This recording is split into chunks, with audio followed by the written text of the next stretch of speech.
I'm sure you saw the title of our video below, and the artist and the music that made me for this episode does not need an introduction. Okay. For real though. Part of the reason I say this is because the name Kid Fonque immediately rings bells, especially because of his extensive involvement within not just the house scene, but the overall music landscape in South Africa. Honestly, the first time I came across his name was around the time local producer named Fernando was releasing his works through Stay True Sounds. Back in my mind, I was like, why is Fernando going on about this guy? And after I did some detective work, I understood.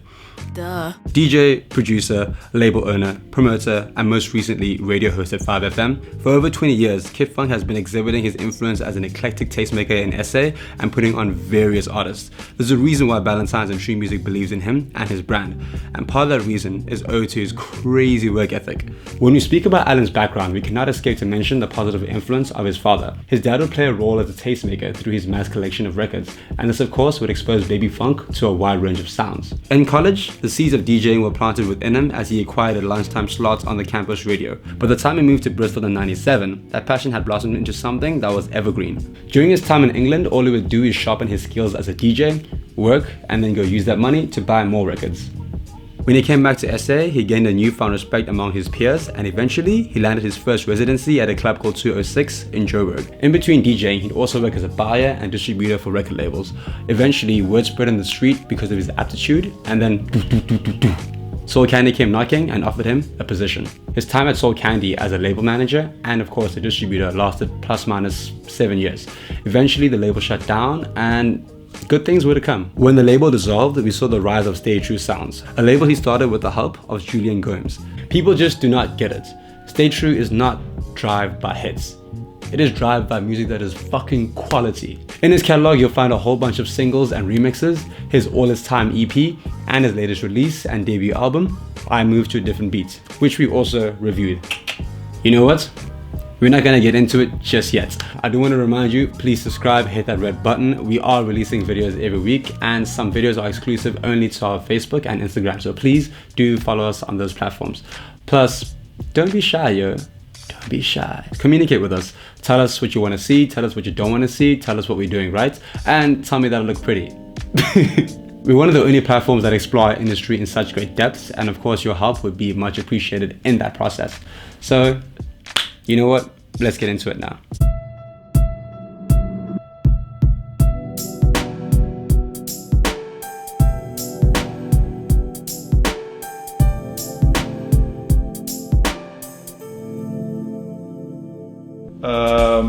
Atjazz and Jullian Gomes, Big Bad Crazy. Came out 2018, no features except each other. Probably one of the best electronic albums of 2018, hands down. Take away the fact that it's house and just think of it as an electronic record. Not all the songs you can DJ out, but it's not about that. It's about it just being a great piece of work. Shout out to the fellas, Atjazz and Jullian. You guys killed it. Can't wait to hear the new one. I used to listen to this record a lot before I had my son, and we would hang around my place and play poker and smoke lots of things.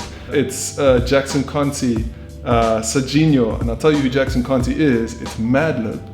Madlib is absolute don. Love his production. He's kind of king of his craft. He's done so many things for the beat scene, for the music scene in general. And not many people know about this record. It came out on Machilla. This is what the cover looks like. You need to check this.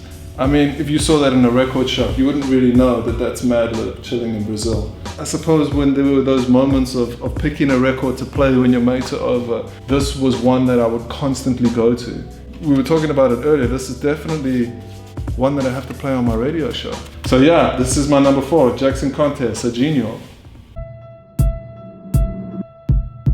A lot of people watching this, I think the assumption that Kid Fonque is like a pure househead is definitely wrong. This album came out after Jay Dilla passed away, and this is the official dedication to Jay Dilla. It's called Timeless Sweet for My Jukes, which is Dilla's mum, and it's a full orchestra dedication live to Dilla, 60-piece orchestra. And it is conducted by Miguel Otwood Ferguson. And if you like Dilla, you have to get this, because we all know Dilla, but this takes it to another level. I think the first half is literally just orchestration with no percussion. Kareem Riggins is on drums when the show gets to that element where it needs a drummer. And this is so special, and I feel like this is so slept on. Definitely makes it into my albums of all time without a doubt. And it's live and it's incredible, and if you're a Dilla head,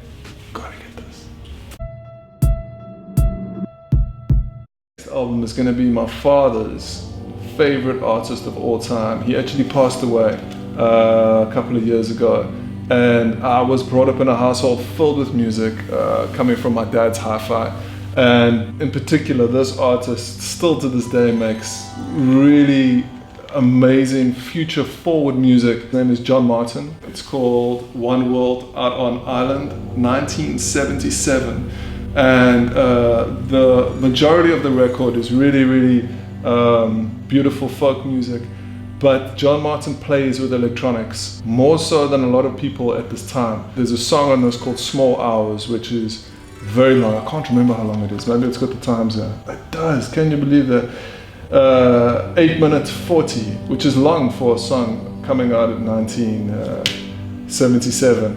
And it's literally like an ambient electronic song with John Martin just kind of bellowing in the background, but very emotional, very true to kind of the music that I was ingesting as a child. And it wasn't obvious music, it was music that would challenge you, or music that make you feel something.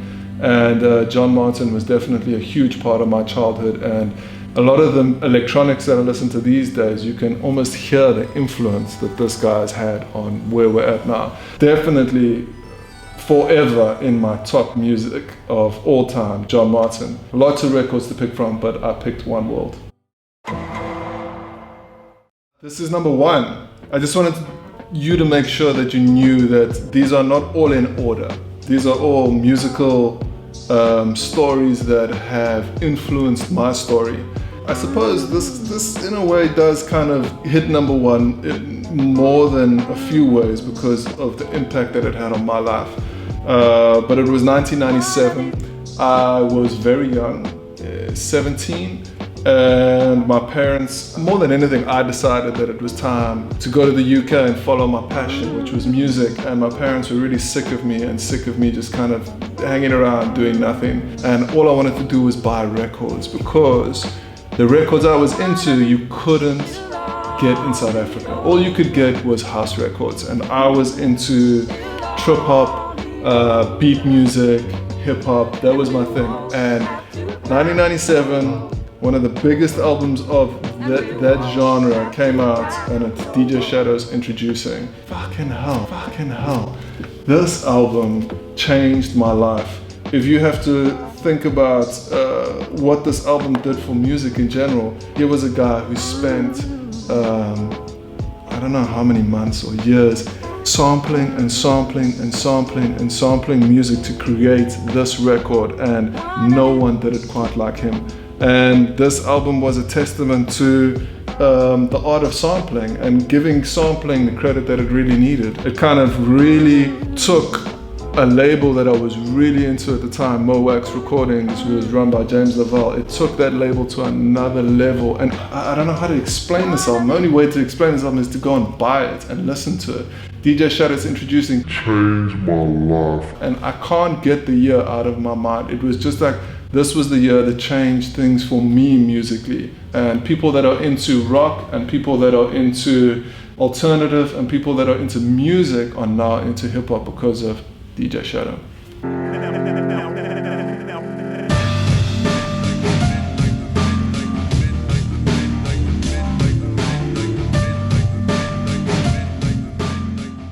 If anyone is a regular listener to his show on 5FM, you already know he's going to have a J Dilla record or something amongst his favorite records. In fact, he's going to be playing in Cape Town at Reset this Saturday alongside Sio, Dawson, and Lazarus Mann. I'm going to be there, Aaron's going to be there, the whole Unscene team is going to be there, and it'll be great to actually meet some of you guys. For those that are familiar with our videos, you're probably aware where all the magic happens. A big shout out to Soundcast Studios because everything is created over here. We were fucking blessed to be able to shoot at the studio because it's one of the best in the country. And thank you so much for those that have been keeping up with each and every single video. My name is Lou from Unscene, bringing you the knowledge and the information you need to know about our local industry. Cheers, guys.